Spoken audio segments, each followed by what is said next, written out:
سلام على عباده الذين اصطفى أما بعد فأعوذ بالله من الشيطان الرجيم بسم الله الرحمن الرحيم يا أيها الذين آمنوا كتب عليكم القصاص في القتلى الحر بالحر والعبد بالعبد والأنثى بالأنثى فمن عفي له من أخيه شيء فاتباع بالمعروف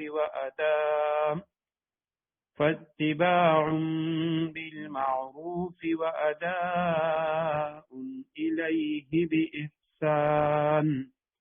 ذلك تخفيف من ربكم ورحمة فمن اعتدى بعد ذلك فله عذاب أليم صدق الله العظيم اللهم صل على محمد النبي الأمي وعلى آله وأصحابه وبارك وسلم اللهم أرنا الحق حقا وارزقنا اتباعه وأرنا الباطل باطلا وارزقنا اجتنابه اللهم صل على محمد النبي الأمي وعلى آله وأصحابه وبارك وسلم یا ایہا الذین آمنوا کتب علیکم القصاص فی القتلى اے ایمان والو جو لوگ جان بوجھ کر ناحق قتل کر دیے جائیں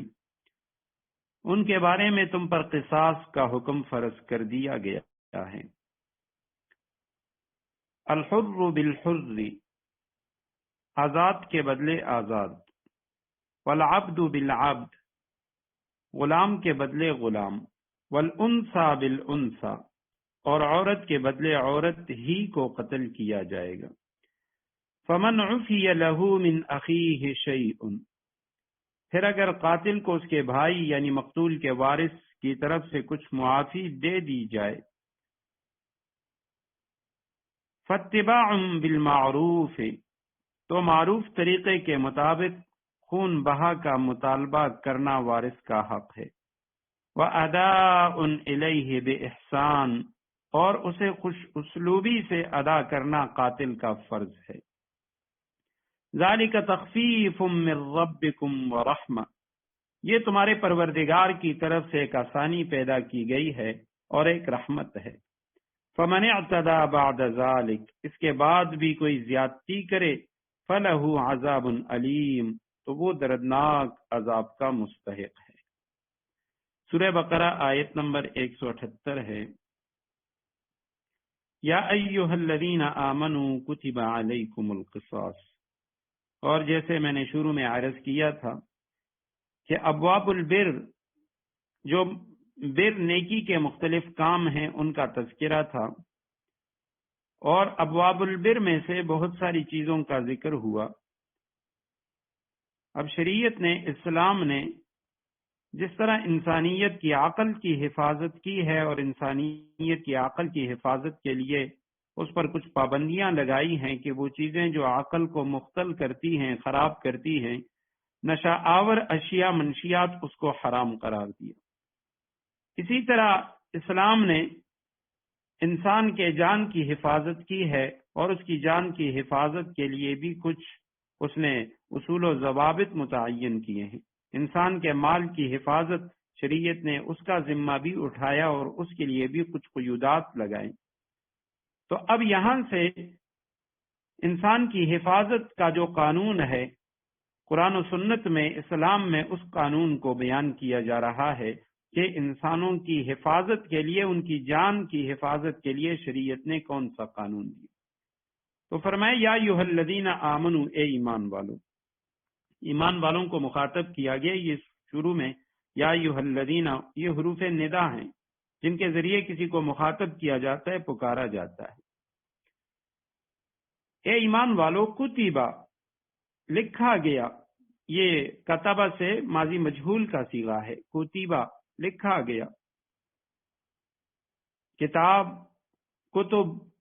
یہ سب کے معنی لکھنا کتاب لکھی ہوئی چیز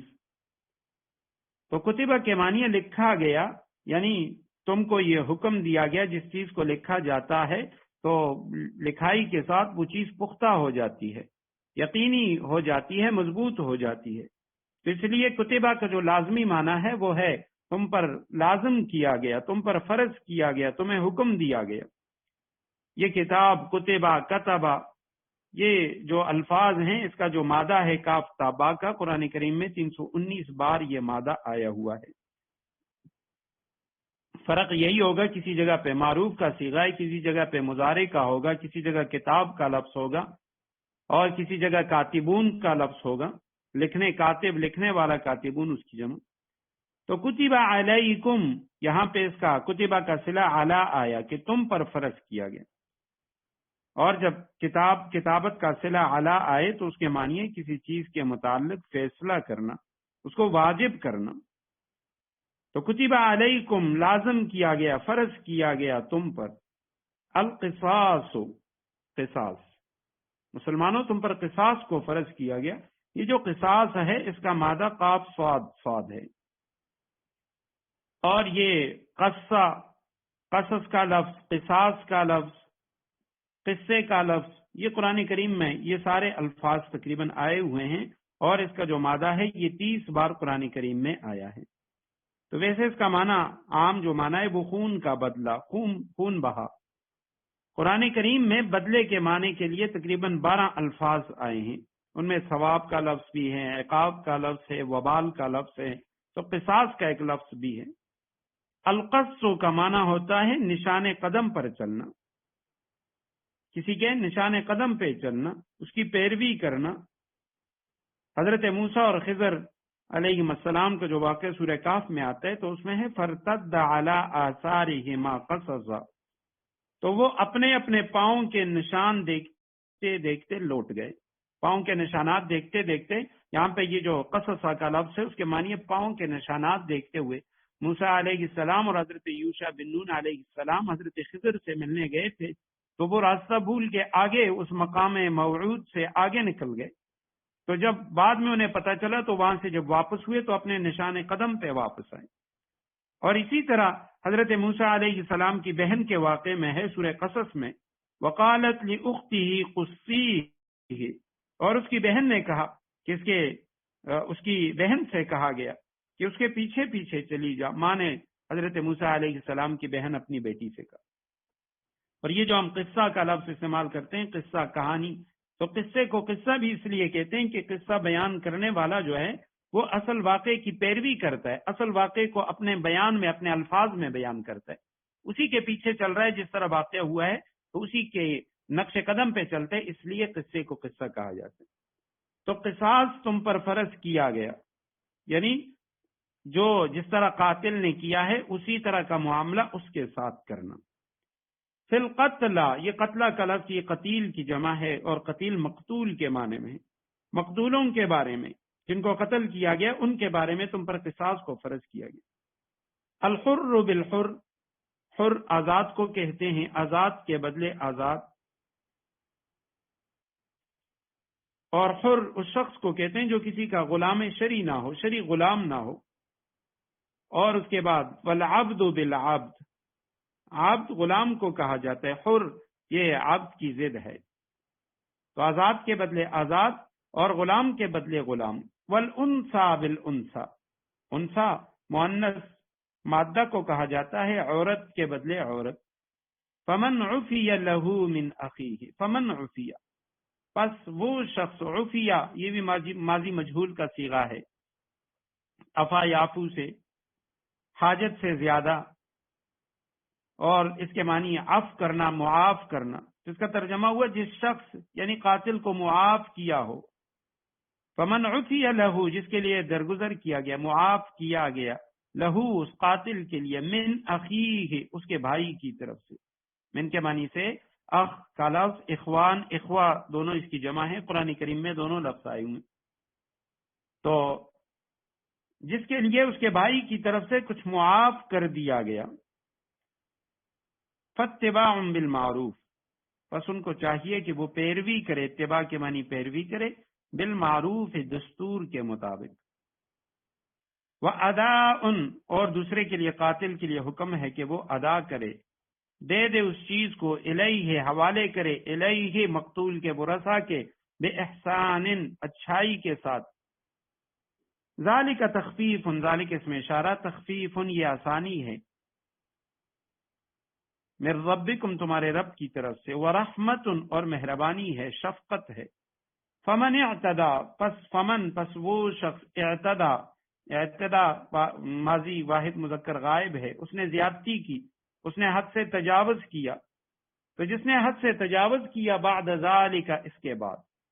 یعنی یہ سب کچھ ہو چکنے کے بعد، معاملہ طے ہو جانے کے بعد جس نے زیادتی کی، فلہو پس اس شخص کے لیے عذاب علیم دردناک عذاب ہے۔ آیت کریمہ کے اندر قصاص کا ذکر ہے،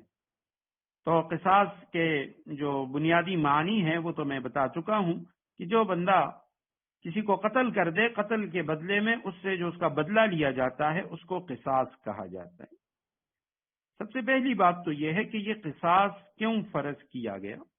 قصاص کا حکم کیوں دیا گیا؟ تو بات یہ ہے کہ عام طور پر یہ جو اسلامی حدود ہیں، اسلامی جو سزائیں ہیں، اس کے خلاف جو اسلام مخالف بہت ساری تحریکیں بھی ہیں، بہت سارے ایسے ذہن بھی ہوتے ہیں جو ان سزاؤں کو لے کر اسلام اور مسلمانوں کے نبی کے خلاف، قرآن کے خلاف وہ طرح طرح کی باتیں لکھتے ہیں کہ جی یہ جو سزائیں ہیں یہ غیر فطری سزائیں ہیں۔ حالانکہ سب سے پہلی بات یہ ہے کہ یہ جو قصاص کا قانون ہے یہ انسانی حفاظت کا قانون ہے، اور بعد کی آیت میں آ رہا ہے کہ وَلَكُمْ فِي الْقِصَاصِ حَيَاةٌ، قصاص کے اندر تمہارے لیے زندگی ہے، یہ تمہاری زندگی کا ضامن ہے یہ قانون۔ سب سے پہلے تو ہم یہ دیکھیں کہ عام دنیا کا بھی یہی قانون ہے۔ ہم دیکھتے ہیں کہ کوئی بندہ وہ بیمار ہو جائے، اس کے بدن پہ کوئی دانہ نکل آیا، کوئی پھوڑا نکل آیا، تو وہ ڈاکٹر کے پاس جاتا ہے، تو ڈاکٹر کہتے ہیں کہ جی یہ جو پھوڑا ہے، یہ جو دانہ ہے اس کو کاٹنا پڑے گا، آپریشن کرنا پڑے گا۔ اب وہ آپریشن کرتا ہے، اس دانے کو پھینک دیتا ہے، اس کو کاٹ دیتا ہے، تو بجائے اس کے کہ وہ جو مریض ہے جس کا آپریشن کیا گیا وہ ڈاکٹر کے خلاف کوئی باتیں کرے، وہ ڈاکٹر کو اپنا محسن سمجھتا ہے، اس کو اس کی فیس بھی ادا کرتا ہے، اس کے پیسے بھی دیتا ہے، اور خوش بھی ہوتا ہے، اس کا احسان مند بھی ہوتا ہے، شکریہ بھی ادا کرتا ہے کہ آپ نے میرے ساتھ بڑا احسان کیا۔ وجہ یہ ہے کہ خدا نخواستہ یہی دانے کبھی کینسر کی شکل اختیار کر لیتے ہیں، کبھی کوئی اور شکل اختیار کر لیتے ہیں، اور وہ چھوٹا سا دانہ جو انسان کے بدن کے کسی حصے پر ہو وہ اس پورا جو بدن ہوتا ہے اس کو ضائع کر دیتے ہیں۔ تو اسی طرح بعض انسان وہ معاشرے کے لیے ناسور ہوتے ہیں، معاشرے کے لیے کینسر ہوتے ہیں، تو جب تک اس کینسر کو کاٹا نہیں جائے گا، اس کو ختم نہیں کیا جائے گا، تو تب تک اس معاشرے کے اندر امن نہیں آئے گا، اور اس کے فساد کی وجہ سے، اس کی خرابیوں کی وجہ سے وہ پورا معاشرہ خراب ہو جاتا ہے۔ تو اس لیے حکم دیا گیا کہ بھئی وہ جو کینسر ہے معاشرے کا، جو قاتل ہے، اسی طرح دیگر جو سخت قسم کے جرائم میں ملوث لوگ ہیں، تو ان کو یہ سزا دی جائے گی۔ اور یہ جو سزا دی جاتی ہے، سزا اس لیے ہے تاکہ باقی جو لوگ ہیں وہ ان سے محفوظ رہیں، وگرنہ دنیا کے اسلام کے علاوہ، شرعی سزاؤں کے علاوہ دنیا میں جتنے بھی قوانین ہیں اور جن جن ممالک میں سخت ترین قوانین نافذ ہیں، اس کے باوجود ہم دیکھتے ہیں کہ سب سے زیادہ گناہ وہیں پہ ہو رہے ہیں، سب سے زیادہ جرائم وہیں پہ ہو رہے ہیں۔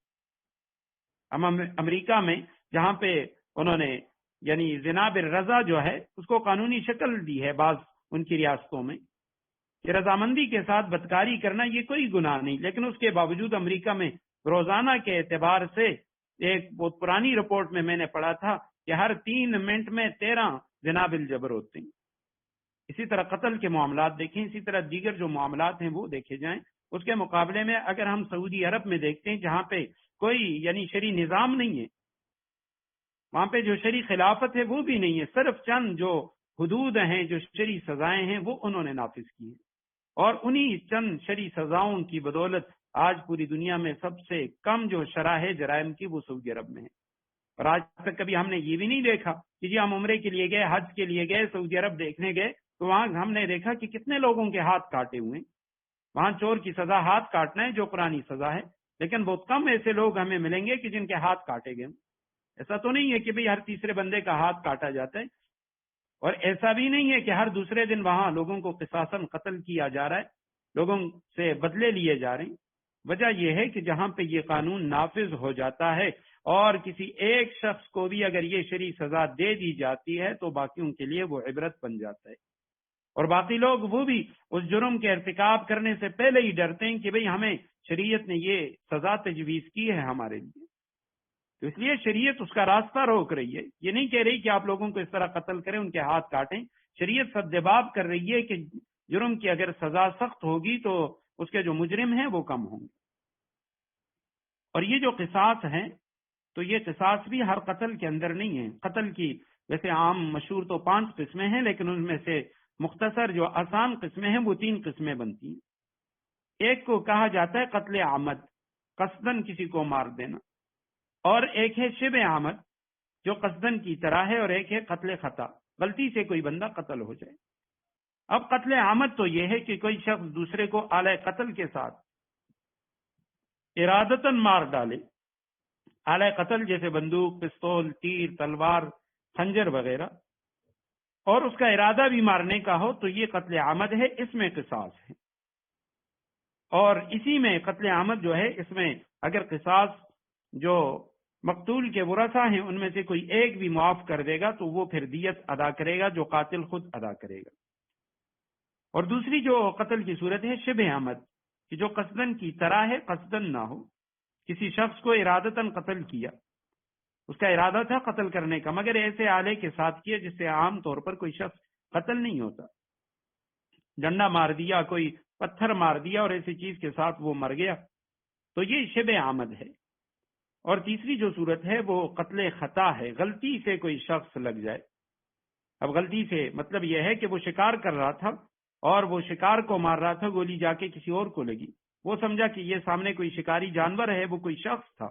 اس نے اسے گولی مار دی، یا ایکسیڈنٹ ہو گیا، گاڑی کے نیچے کوئی آ گیا، گاڑی کی ٹکر لگ گئی کسی کو، تو اس کو قتل خطا کہتے ہیں۔ اب یہ جو 2 صورتیں ہیں بعد والی شبہ عمد اور قتل خطا، ان دونوں صورتوں میں دیت ہے، قصاص نہیں ہے، ان میں قصاص نہیں ہے۔ قصاص صرف پہلی والی صورت میں جو عمد والی صورت ہے کہ قصدن کسی شخص کو آلہ قتل کے ساتھ ارادتاً مار ڈالو تو تب اس میں قصاص ہے۔ اب قصاص لے گا کون؟ دوسری بات یہ ہے کہ اب قصاص تو ہے لیکن قصاص لے گا کون؟ علامہ قرطبی رحمہ اللہ وہ فرماتے ہیں کہ اتفقت الائمۃ الفتوى على انه لا يجوز لاحد ان يقتص من احد، کہ کسی شخص کے لیے کتنے تمام امت کا اس پر اجماع ہے کہ کوئی بھی شخص وہ خود کسی سے قصاص نہیں لے سکتا، دون سلطان، سوائے بادشاہ کے، سوائے حکمران کے۔ تو اب یہ جو قصاص ہے یہ بادشاہ لے گا، یا اس کا جو نائب ہے وہ لے گا، یا جس کو بادشاہ نے کسی علاقے پر مقرر کیا ہے تو وہ شخص لے گا۔ فرمائے اے ایمان والو، کتب علیکم القصاص فی القتل، تم پر قصاص کو فرض کیا گیا۔ اور پھر آگے اس کی تشریح فرمائی گئی کہ قصاص کیا ہے۔ فی القتل، مقتول کے اندر، مقتول میں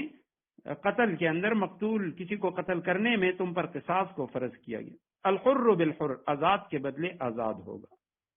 والعبد بالعبد، غلام کے بدلے غلام، والانثى بالانثى، اور عورت کے بدلے عورت ہوگی۔ اب یہاں پہ تقابل کو،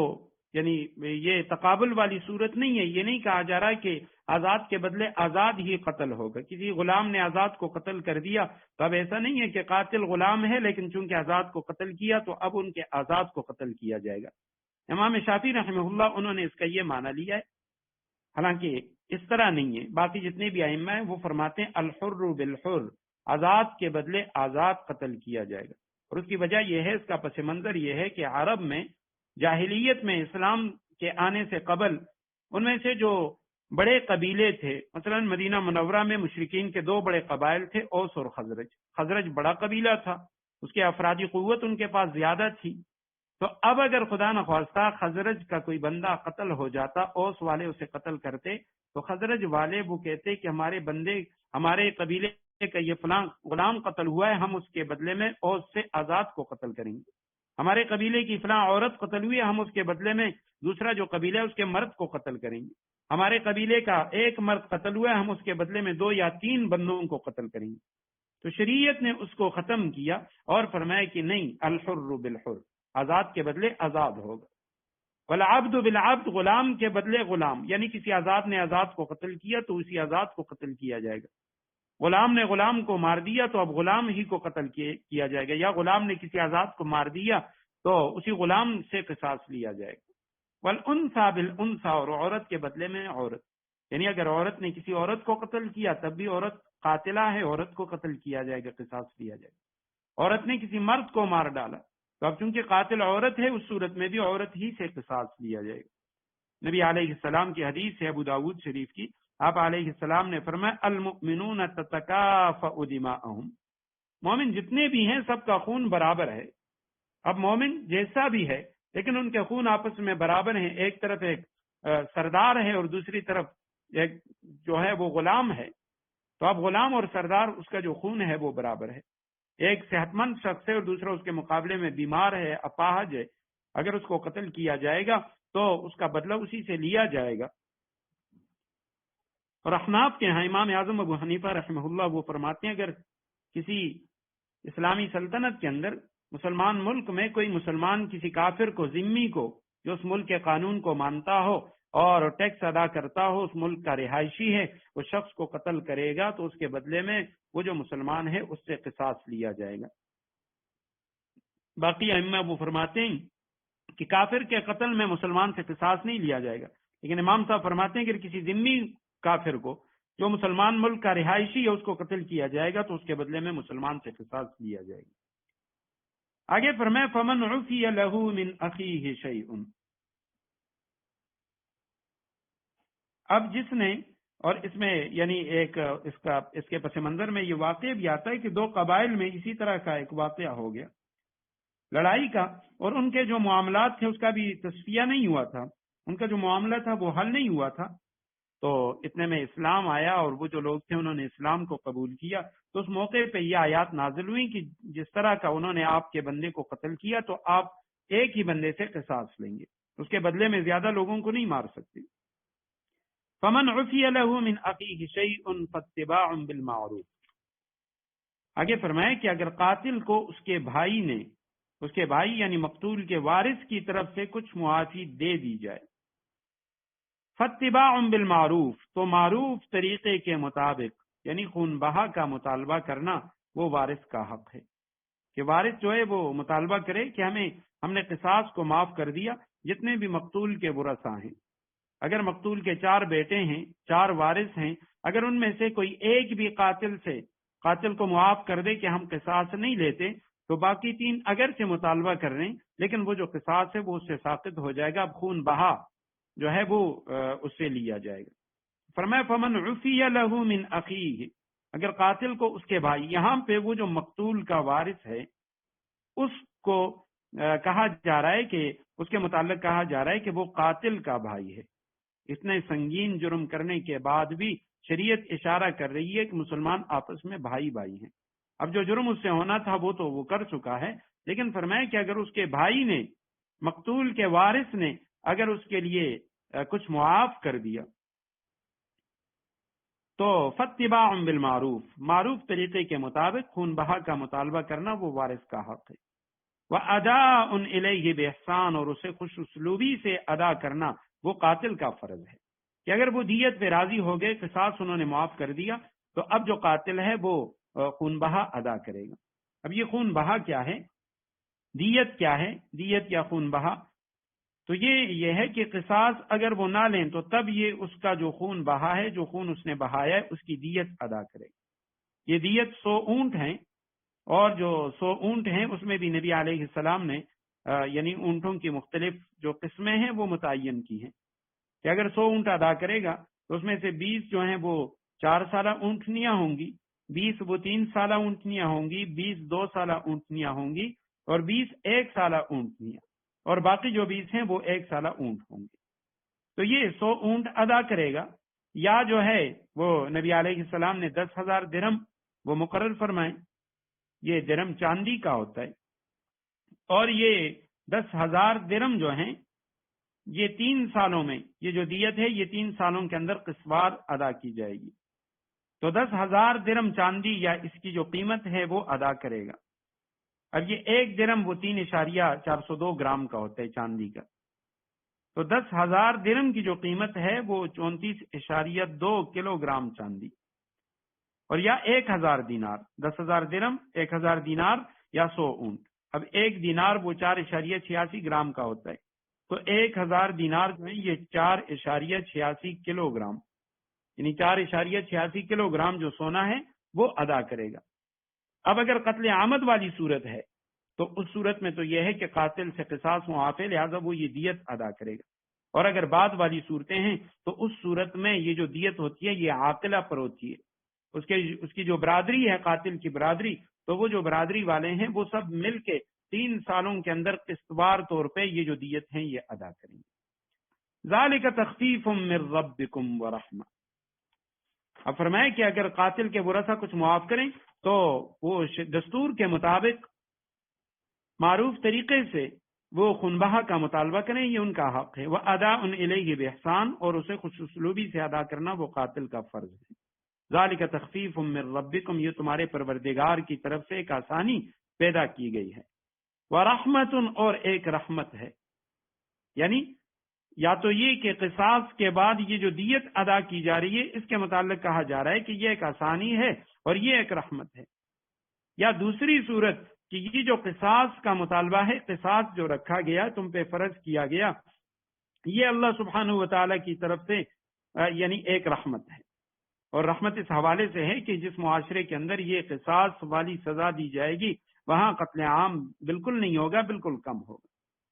فمن اعتدى بعد ذلك، اس کے بعد بھی کوئی زیادتی کرے تو وہ فلہ عذاب علیم، دردناک عذاب کا مستحق ہوگا۔ اس کے بعد زیادتی سے مراد کیا ہے؟ تو زیادتی کی مختلف صورتیں ہیں کہ پہلی صورت تو یہ ہے کہ وہ یعنی قاتل کو معاف کرنے کے بعد وہ قصاص کے در پہ ہو گئے، پہلے معاف کیا اور پھر کہا نہیں کہ ہم تو قصاص لیں گے، یا قاتل کو معاف کر دیا اس کے بعد انہوں نے بدلہ لے لیا، یا اس طرح کہ یعنی قاتل جو ہے اس سے انہوں نے جو دیت کا مطالبہ کیا تھا اس دیت کے مطالبے میں وہ اسے تنگ کرنے لگے، زیادہ جو دیت ہے اس کا مطالبہ کرنے لگے۔ اور اس کے اندر علماء نے یہ بھی لکھا ہے کہ یہ تو شرعی سزا ہے قصاص، یا جو دیت ہے یہ شرعی طور پر مقرر شدہ ہے، لیکن اس کے علاوہ اگر قاتل و مقتول کے جو ورثہ ہیں وہ اور قاتل وہ اگر کسی اور چیز پر صلح کریں، اس سے کم قیمت کچھ اور قیمت وہ رکھ لیں اور صلح کر لیں تو اس کی بھی شرعن گنجائش ہے۔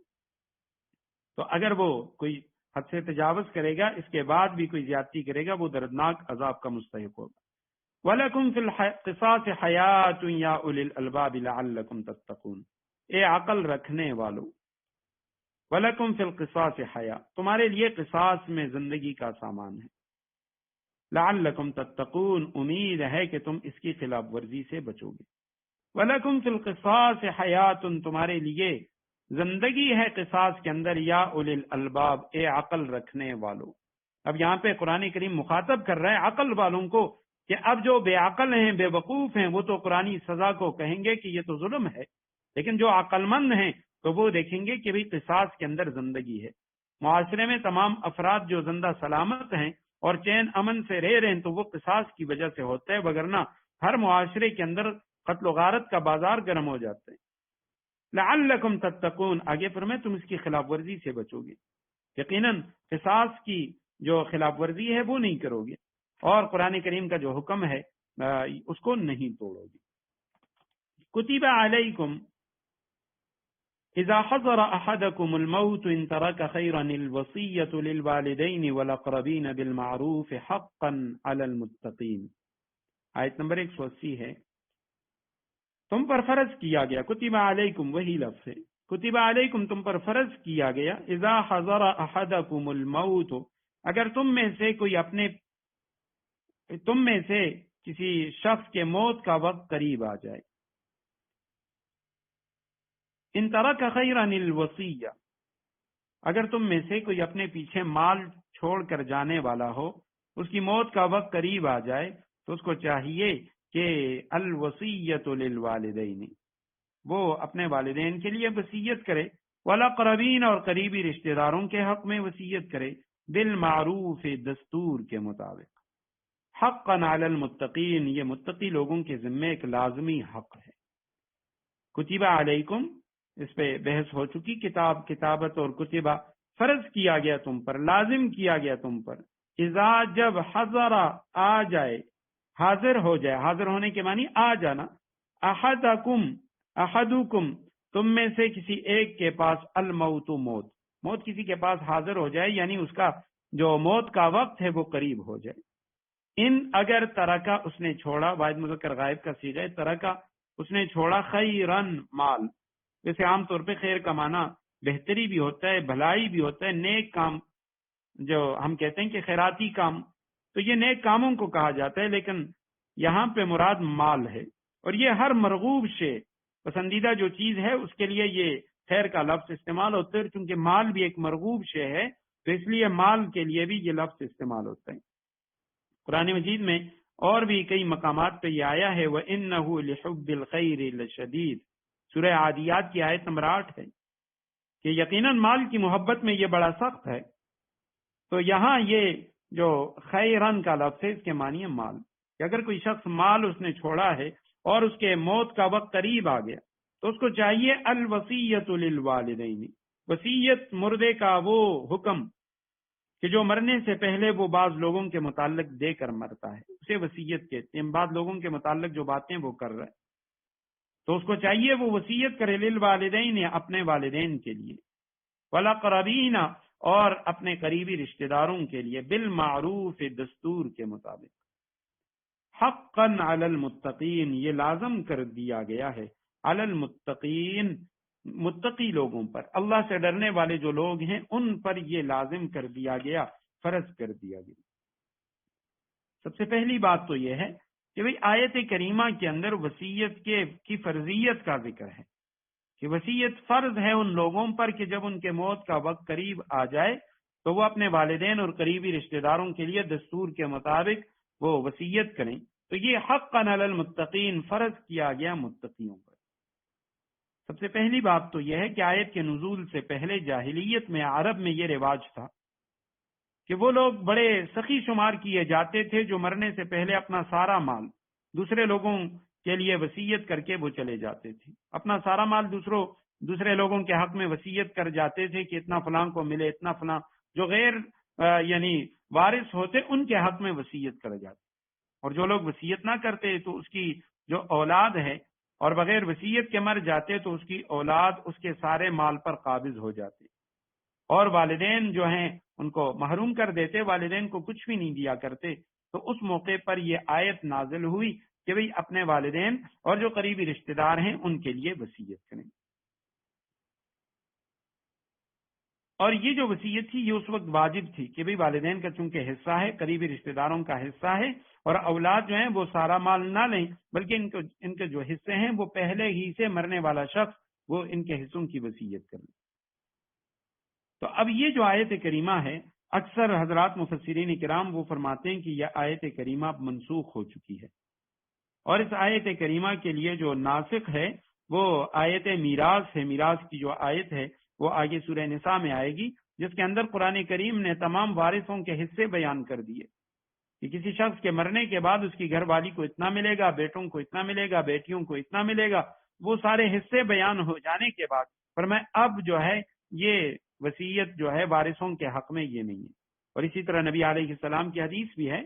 بخاری میں بھی ہے، ترمذی ابن ماجہ میں بھی ہے کہ ان اللہ تعالی قد اعطى كل ذي حق حقه فلا وصیت لوارث، کہ اللہ سبحانہ و تعالی نے ہر حق والے کو اس کا حق دے دیا، اس کا حصہ بیان کر دیا، فلا وصیت لوارث، اب وارث کے لیے کوئی وصیت نہیں۔ تو سب سے پہلی بات تو یہ ہے کہ وصیت، ایک جو وصیت ہے وہ تو لازم ہے، واجب ہے، اب بھی وہ جو وصیت ہے کہ وہ وصیت ہے جس سے متعلق نبی علیہ السلام نے فرمایا کہ جس پر کسی شخص کا کوئی حق ہو، کسی کا کوئی قرضہ ہے، یا اس کے ذمے کچھ نمازیں باقی ہیں، یا اس طرح کے اور کوئی فرائض ہیں، تو اس پہ ایسی دو راتیں نہیں گزرنی چاہیے کہ اس کی جو وصیت ہے وہ اس کے سرہانے کے نیچے موجود ہو۔ اس کو چاہیے وہ فوراً اس کی وصیت لکھے کہ بھئی میرے ذمے فلاں کا یہ حق ہے، اگر میں زندہ رہا تو ادا کروں گا، میرے مرنے کے بعد میرے مال میں سے اتنے جو پیسے ہیں، اتنی رقم یہ فلاں کو دے دی جائے، یہ وصیت واجب ہے۔ اور ایک جو وصیت ہے وہ جائز ہے، جائز وصیت یہ ہے کہ کوئی شخص اپنے مال میں سے ان لوگوں کے لیے جو اس کے وارث نہیں ہیں تو ان کے بارے میں کوئی وصیت کرے کہ جی میرے مال میں سے فلاں کو اتنا دیا جائے،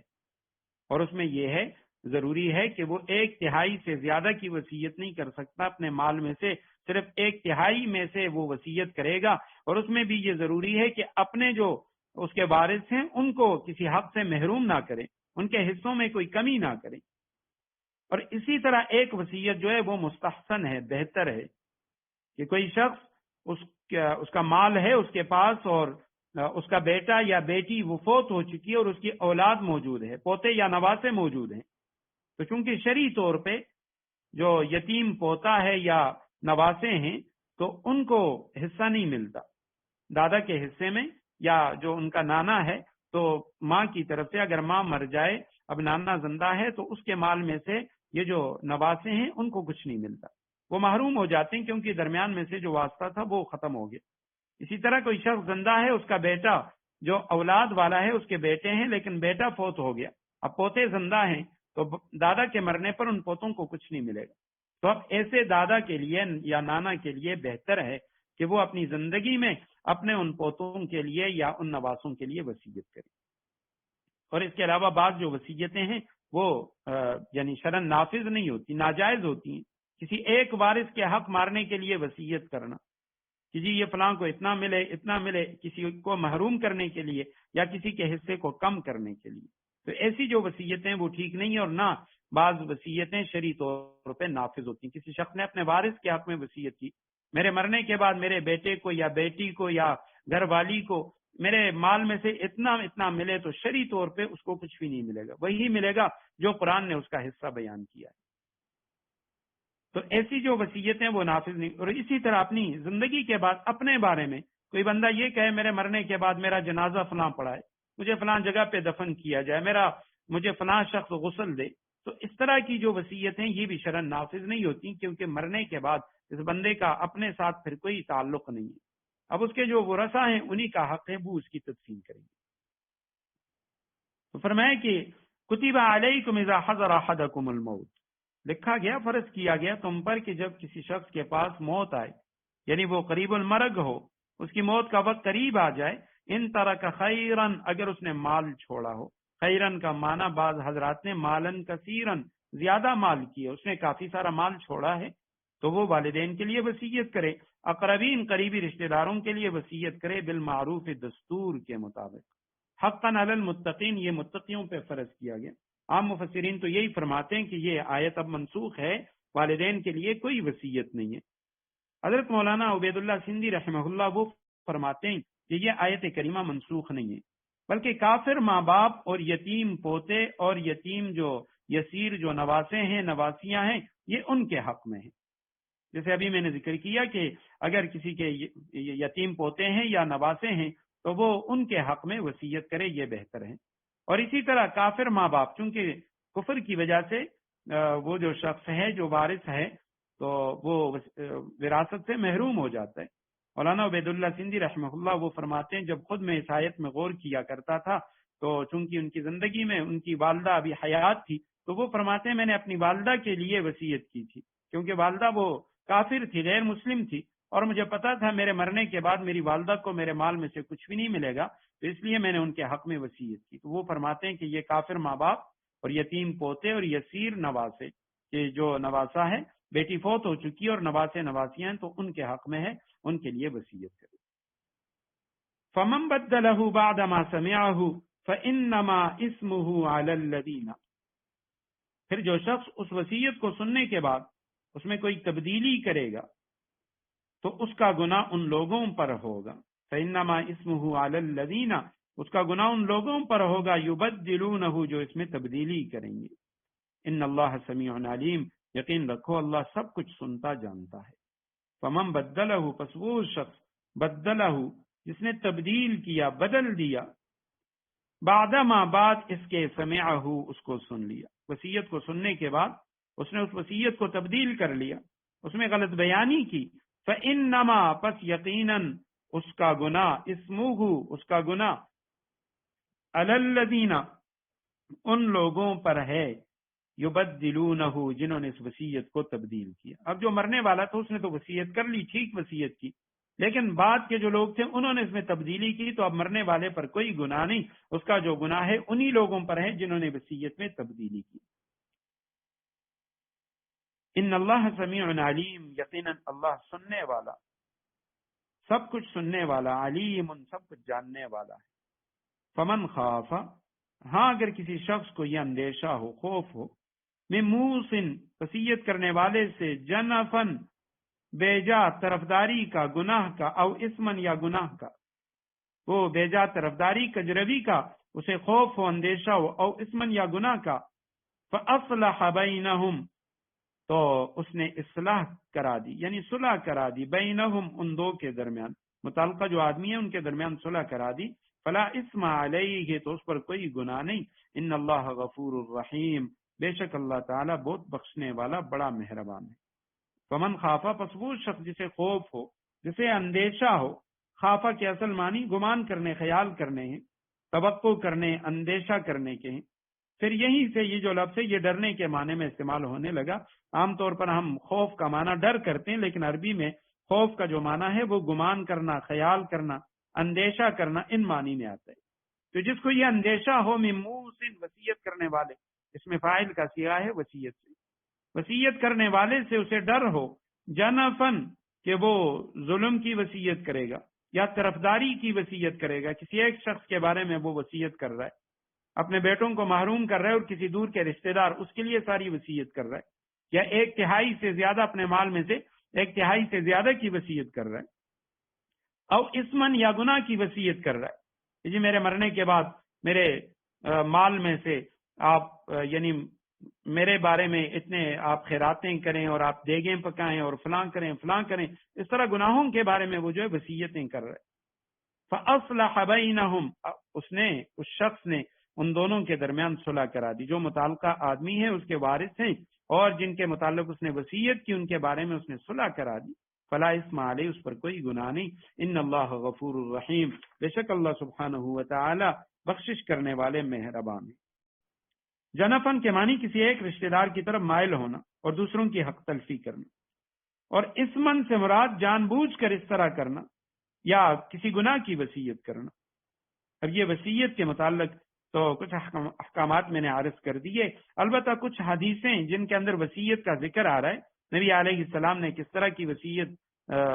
کو آپ علیہ السلام نے اس کی ترغیب دی اور کون سی وصیت جس سے آپ نے منع فرمایا۔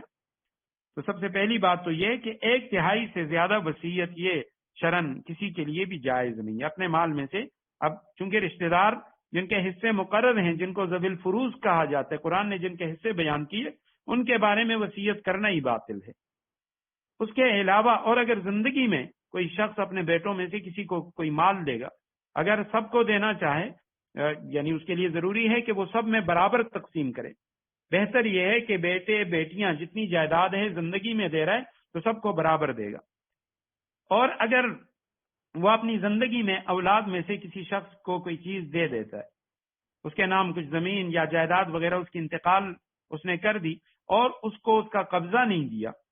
یا وہ چیز وہ الگ کر کے نہیں دی، 2 یا 3 بیٹوں کے نام گھر لکھ کے دے دیا کہ یہ جو گھر ہے اس کا انتقال 2-3 بیٹوں کے نام کر دیا مشترکہ، تو شرعن اس طرح جو مشترکہ چیز دی جاتی ہے وہ ہبہ مکمل نہیں ہوتا، مرنے کے بعد وہ چیز جو ہے وہ بھی میراث میں چلی جاتی ہے۔ یا اس نے ایک بیٹے کو دے دیا لیکن اس کا قبضہ نہیں دیا، اسی گھر میں وہ خود بھی رہ رہا ہے باپ، اور اس کا بیٹا بھی رہ رہا ہے، اور گھر اس نے بیٹے کے نام کر دیا یا بیٹی کے نام کر دیا، تو یہ بھی شرعی طور پر یہ جو گھر ہے اس بیٹے اور بیٹی کا نہیں ہوگا، یہ باپ کی میراث میں جائے گا اور اس میں تمام وارثوں کے حصے ہوں گے۔ اب کوئی شخص ہے وہ تہائی سے زیادہ کی وصیت کر رہا ہے یا ایک تہائی کی وصیت کر رہا ہے تو ان لوگوں کے لیے کر سکتا ہے جو اس کے شرعی وارث نہیں ہے۔ حضرت سعد بن ابی وقاص رضی اللہ تعالیٰ عنہ کی ایک وصیت کا ذکر حدیث میں آتا ہے، یہ بخاری شریف میں بھی ہے، مسلم شریف میں بھی ہے۔ حضرت سعد بن ابی وقاص رضی اللہ تعالیٰ عنہ فرماتے ہیں میں سخت بیمار تھا، آپ علیہ السلام میری عیادت کے لیے تشریف لائے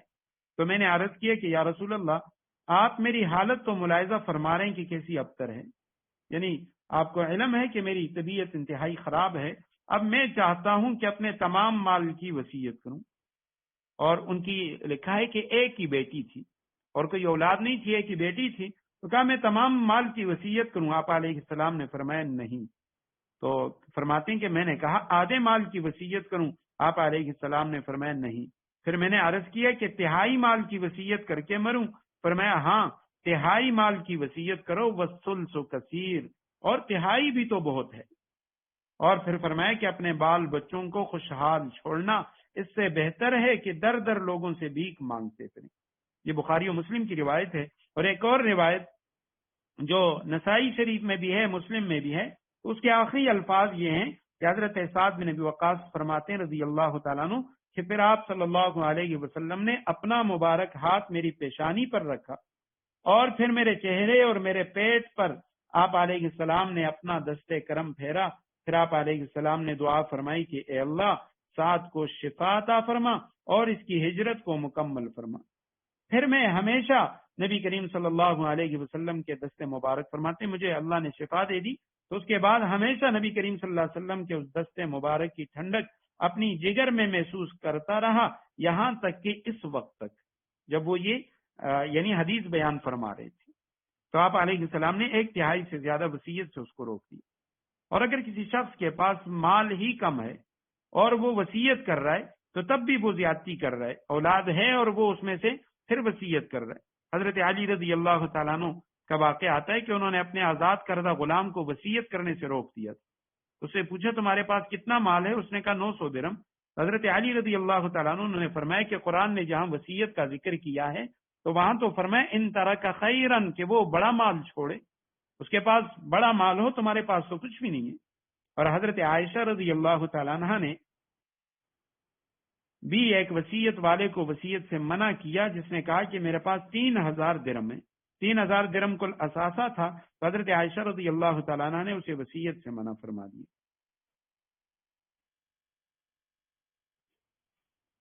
آگے فرمایا یا ایھا الذین آمنوا کتب علیکم الصیام کما کتب علی الذین من قبلکم۔ یہاں ایک مسئلہ اور بھی عرض کر دوں کہ یہ جو میت کا جو ترکہ ہوتا ہے، میراث ہوتی ہے، تو اس کے ساتھ جو حقوق لازم ہوتے ہیں، سب سے پہلا جو حق ہوتا ہے میت کے ترکے میں سے، وہ اس کی تجہیز و تکفین ہوتی ہے، کہ اس کی جو کفن کا انتظام، اس کے غسل کا انتظام اور اس کے قبر کا انتظام، یہ سب سے پہلے اس کے مال میں پہلا حق یہ لازم ہوتا ہے۔ اس کے بعد دوسری جو چیز ہے وہ قرض ہے۔ ایک بندہ ہے، اس نے یعنی وصیت بھی کر لی ہے کسی شخص کے لیے، کسی ادارے کے لیے، یا جس کے لیے بھی اس نے وصیت کی ہے کہ میرے مال میں سے اتنا حصہ ان لوگوں کو دیا جائے، تو سب سے پہلے تو اس کی تجہیز و تکفین ہوگی۔ اس کے بعد اگر اس پر کوئی قرض ہے تو وہ قرض ادا کیا جائے گا۔ اگر اس کا سارا مال قرض میں چلا جاتا ہے، اس کے وارثوں کو کچھ بھی نہیں ملے گا، اس نے جو وصیت کی ہے وہ بھی پوری نہیں کی جائے گی۔ اب اس نے جب اس کی تجہیز و تکفین بھی ہو گئی، اس پر جو قرضے تھے وہ قرضے بھی ادا ہو گئے، اب اس کے بعد تیسری جو صورت ہے وہ اس کی وصیت ہے۔ اس نے جو وصیت کی ہے تو اس وصیت کو 1/3 مال میں سے اس وصیت کو پورا کیا جائے گا۔ اب اس کے بعد جو آخری چوتھا حق ہے وہ اس کی ترکے کی تقسیم ہے۔ اب جو مال بچے گا تو وہ جو مال جن لوگوں کے شریعت نے حصے بیان فرمائے ان لوگوں میں برابر برابر تقسیم ہوگا، یعنی ان کے حصوں کے بقدر تقسیم ہوگا۔ یا ایھا الذین آمنوا کتب علیکم الصیام کما کتب علی الذین من قبلکم لعلکم تتقون۔ اے ایمان والو، تم پر روزے فرض کر دیے گئے ہیں جس طرح تم سے پہلے لوگوں پر فرض کیے گئے تھے، لعلکم تتقون، تاکہ تمہارے اندر تقوی پیدا ہو۔ کتب علیکم یعنی فرض علیکم، تم پر فرض کیا گیا۔ الصیام، روزے، سیام، صام یصوم، صوم، سیام، قرآن کریم میں 14 بار یہ لفظ آ چکا ہے۔ صوم کے اصل معنی ہے کسی کام سے رک جانا، باز رہنا، خواہ اس کا تعلق کھانے پینے سے ہو، چلنے پھرنے سے ہو، گفتگو کرنے سے ہو، ہر چیز سے رک جانا، یہ اس کا اصل معنی ہے، باز رہنا اور رک جانا۔ گفتگو سے رکنے کے متعلق قرآن کریم میں سورہ مریم میں آیت ہے انی نذرت للرحمن صوما فلن اکلم اليوم انسیا، کہ انہوں نے کہا میں نے رحمان کے لیے روزہ رکھا ہے لہذا میں کسی سے بات نہیں کروں گی، خاموش رہنے کا روزہ۔ اور شرعی اصطلاح میں سیام روزہ کہا جاتا ہے کسی مکلف شخص کا روزہ رکھنے کی نیت سے صبح صادق سے غروب آفتاب تک کھانے پینے اور آمدن قے کرنے اور جماع سے رکے رہنے کو سیام کہتے ہیں۔ یہ شرعی اصطلاح میں ہے کہ صبح صادق سے لے کر غروب آفتاب تک کھانے پینے اور عمل مجامعت جو ہے جمع اس سے رکنے کو صیام کہتی ہیں۔ تو اب یہاں پہ یہ جو کہا گیا کہ کتب علیکم الصیام، اس سے مراد رمضان کے روزے ہیں۔ الصیام معرفہ ہے کہ تم پر فرض کیے گئے رمضان کے روزے، کما کتبہ جس طرح، یہ حرف تشبیہ ہے کاف، کما جیسے کہ وہ فرض کیے گئے، علی الذین ان لوگوں پر، من قبلکم جو تم سے پہلے گزرے ہیں، لعلکم تتقون تاکہ تمہارے اندر تقوی پیدا ہو۔ آیت کریمہ کے اندر روزوں کی فرضیت کا ذکر ہے۔ اللہ سبحانہ و تعالیٰ فرماتے ہیں کہ ایمان والو، میں نے فرض کیے تم پر الصیام روزے، کما کتب علی الذین من قبلکم۔ سب سے پہلی بات تو یہ ہے کہ یہاں یہ جو تشبیہ ہے، یہ تشبیہ مکمل اس چیز میں نہیں ہے کہ جس طرح ان پر فرض تھے، جتنی تعداد ان پر فرض تھی، جو کیفیت ان کی تھی، تو اس کیفیت میں، اس تعداد میں فرض نہیں ہے، کیونکہ ان کے روزے اور ہمارے روزوں میں کافی فرق تھے، جو بعد میں اسی رکوع کے اندر وہ انشاءاللہ اس کی تفصیل آئے گی۔ تو فرض کیا گیا تم پر روزوں کو، کما کتب علی الذین من قبلکم، جس طرح تم سے پہلے لوگوں پر روزوں کو فرض کیا گیا۔ سب سے پہلی بات تو یہ ہے کہ یہ جو روزے کی فرضیت ہے، یہ ہجرت کے 18 ماہ بعد شعبان کے مہینے میں جو تحویل قبلہ کا واقعہ ہم پڑھ چکے ہیں، اس سے 10 روز بعد یہ فرض کیے گئے۔ تحویل قبلہ ہو گئی، اس کے 10 روز بعد، یہ ہجرت کے بعد 18واں مہینہ تھا اور شعبان کا مہینہ تھا، تو اس میں یہ روزے فرض کیے گئے۔ بعض حضرات لکھتے ہیں کہ رمضان المبارک کے روزوں کی فرضیت سے پہلے یوم عاشورہ 10 محرم کا روزہ یہ فرض تھا، اور بعض فرماتے ہیں کہ ایام 20 ہر مہینے کے اندر جو 13، 14 اور 15 اسلامی جو تاریخ ہے، قمری تاریخ، اس کا جو روزہ تھا یہ فرض تھا۔ اب پہلی بات تو یہ کہ اللہ سبحانہ و تعالیٰ نے مدینہ منورہ میں روزوں کو فرض کیا گیا، مکہ میں فرض نہیں کیا گیا، کیونکہ مکہ میں صحابہ مفلس تھے۔ اب مدینہ میں فتوحات کے دروازے کھلے، تب اللہ سبحانہ و تعالیٰ نے روزے فرض کیے تاکہ یہ بھوک اور پیاس ان کی مجبورانہ بھوک اور پیاس نہ ہو، بلکہ محبوبانہ ہو، کہ بھی سب کچھ ہونے کے باوجود اللہ سبحانہ و تعالیٰ کے حکم پر انہوں نے روزے رکھے۔ اور چونکہ روزے سے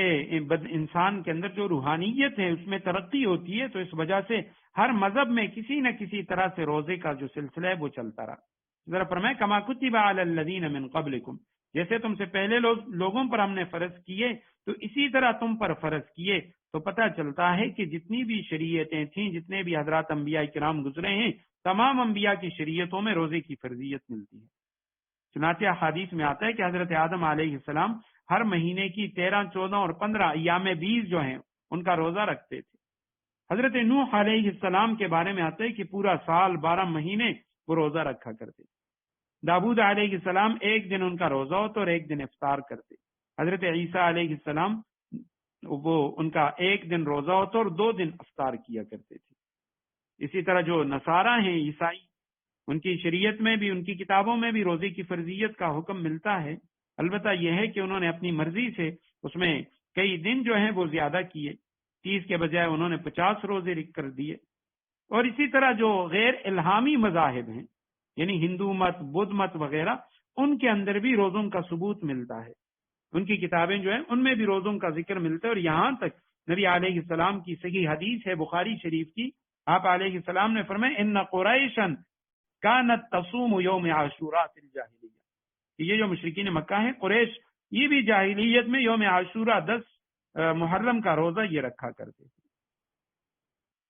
تو فرمایا کہ روزے کو تم پر فرض کیا گیا، کما کتب علی الذین من قبلکم، جس طرح تم سے پہلے لوگوں پر فرض کیا گیا، لعلکم تتقون تاکہ تمہارے اندر تقوی پیدا ہو، خدا خوفی پیدا ہو، للہیت پیدا ہو۔ روزے کا جو مقصود ہے اس کا ذکر کیا جا رہا ہے۔ یہی وجہ ہے، بخاری شریف کی روایت ہے، آپ علیہ السلام نے فرمایا کہ جس شخص نے روزہ رکھا اور روزہ رکھنے کے باوجود اس کے روزے نے اس کو جھوٹ سے منع نہیں کیا، وہ روزے میں بھی جھوٹ بولتا رہا، تو آپ علیہ السلام نے فرمایا کہ فلیس للہ حاجت ان یدع طعامہ وشرابہ، تو اللہ سبحانہ و تعالیٰ کو اس کی کوئی حاجت نہیں ہے کہ اس نے کھانا پینا چھوڑ دیا۔ جو اصل مقصود تھا وہ اس کی اصلاح تھی، تقوی للہیت تھی، وہ اس کو حاصل ہی نہیں ہے۔ تو روزے کا جو مقصود ہے وہ یہ ہے کہ جس طرح ہم روزے میں حلال چیزوں سے اپنے آپ کو کھانے پینے اور عمل مجامعات سے اپنے آپ کو روک لیتے ہیں، تو اسی طرح رمضان یا غیر رمضان میں وہ چیزیں جو اللہ سبحانہ و تعالیٰ نے ہمیشہ حرام کی ہیں ان سے اپنے آپ کو روک لیں۔ ایام معدودات فمن کان منکم مریضا، ایام معدودات یہ گنتی کے چند دن ہیں، گنتی کے چند دن روزے رکھنے ہیں۔ فمن کان منکم مریضا، پھر بھی اگر تم میں سے کوئی شخص بیمار ہو، او علی سفر یا سفر پر ہو، فعدۃ من ایام اخر، تو وہ دوسرے دنوں میں اتنی ہی مقدار پوری کر لیں۔ فعلی الذین یطیقونہ فدیۃ طعام مسکین، اور جو لوگ اس کی طاقت رکھتے ہوں وہ ایک مسکین کو کھانا کھلا کر روزے کا فدیہ ادا کریں۔ فمن تطوع خیرا فهو خیر اللہ، اس کے علاوہ اگر کوئی شخص اپنی خوشی سے کوئی نیکی کرے تو یہ اس کے حق میں بہتر ہے۔ وان تصوموا خیر لکم، اور اگر تم سب روزے رکھ لو، ان تصوموا خیر لکم، تو یہ تمہارے لیے زیادہ بہتر ہے۔ ان کنتم تعلمون، اگر تم جانتے ہو، اگر تم کو سمجھ ہو تو روزے رکھنے میں تمہارے لیے زیادہ بہتری ہے۔ تو ایام معدودات، ایام یوم کی جمع ہے، دن کو کہا جاتا ہے، دنوں۔ معدودات یہ معدودہ کی جمع ہے، گنتی کے چند دن۔ قرآن کریم میں گنتی کے حوالے سے 3 لفظ آئے ہوئے ہیں، معدودہ کا لفظ ہے اور بضع کا لفظ ہے اور نفر کا لفظ ہے۔ معدودہ گنتی کے چند، زیادہ کے مقابلے میں یہ لفظ استعمال ہوتا ہے، اور بضع 3 سے 9 تک کا جو عدد ہے گنتی ہے اس کے لیے، اور نفر کا جو لفظ ہے وہ انسانوں کے لیے استعمال ہوتا ہے، 3 سے لے کر 9 تک جو انسانوں کی جو گنتی ہوتی ہے اس کے متعلق یہ لفظ آتا ہے۔ تو ایام معدودات، گنتی کے چند دن، چند روزے فرض کیے گئے۔ فمن کانا، پس وہ شخص کانا جو ہو، منکم تم میں سے، مریضن مریض ہو، تم میں سے کوئی بیمار ہو، مریض کا لفظ قرآن کریم میں 24 بار آیا ہے، یہ مرض مریض۔ او علی سفر، یا وہ سفر پر ہو، 12 مرتبہ سفر کا لفظ آیا ہے۔ فعدتن، عدتن کے معنی فعلیہ عدتن، اس پر گنتی ہے اس کی، کہ وہ اس کے علاوہ جو دن ہیں ان کی گنتی مقرر کرے۔ اس کے علاوہ جو دن ہیں، چونکہ مرض میں اور سفر میں اسے رخصت دی گئی ہے، تو جتنے روزے اس نے چھوڑ دیے تو وہ گنے ان دنوں کو، من ایام اخر، دوسرے دنوں سے، یعنی اس کے بدلے میں دوسرے اتنے ہی دنوں میں روزے رکھے۔ وعلی الذین، واو کے معنی اور، علی کے معنی پر، الذین وہ لوگ، یطیقونہ جو طاقت رکھتے ہیں، جو اس کی طاقت رکھتے ہیں، روزے کی جو اس کی طاقت رکھتے ہیں، تو فدیت ان پر فدیہ ہے۔ فدیہ کے معنی ہے بدلہ دینا، مال خرچ کر کے مصیبت سے چھٹکارا حاصل کرنا، یہ فدیہ ہے۔ جس طرح ہم روزوں کا دیتے ہیں، نمازوں کا دیتے ہیں، قسم کا کفارہ ہوتا ہے، تو یہ فدیہ وہ رقم جو روزہ یا نماز کے ادا نہ کر سکنے کی صورت میں دیا جائے۔ تو عام و کھانا مسکین، ایک مسکین کا۔ فمن تطوع، پس جس شخص نے نیکی اختیار کی، تطوع اپنی خوشی سے کیا، اختیار کیا نیک خیرن کسی نیکی کو، تطوع کا لفظ پہلے گزر چکا ہے، اضافے کو کہا جاتا ہے، جس نے کوئی نیکی اختیار کی اپنی خوشی سے، فہوا، پس وہ نیکی خیر لہ، اس کے لیے بہتر ہے۔ وان تصوموا، واو کے معنی اور، ان تصوموا یہ کہ تم روزہ رکھو، خیر لکم یہ تمہارے لیے زیادہ بہتر ہے، ان کنتم تعلمون اگر تم جانتے ہو۔ آیت کریمہ کی تشریح انشاءاللہ آئندہ جو درس ہوگا اس میں عرض کریں گے۔ وآخر دعوانا ان الحمد للہ رب العالمین۔ اللہ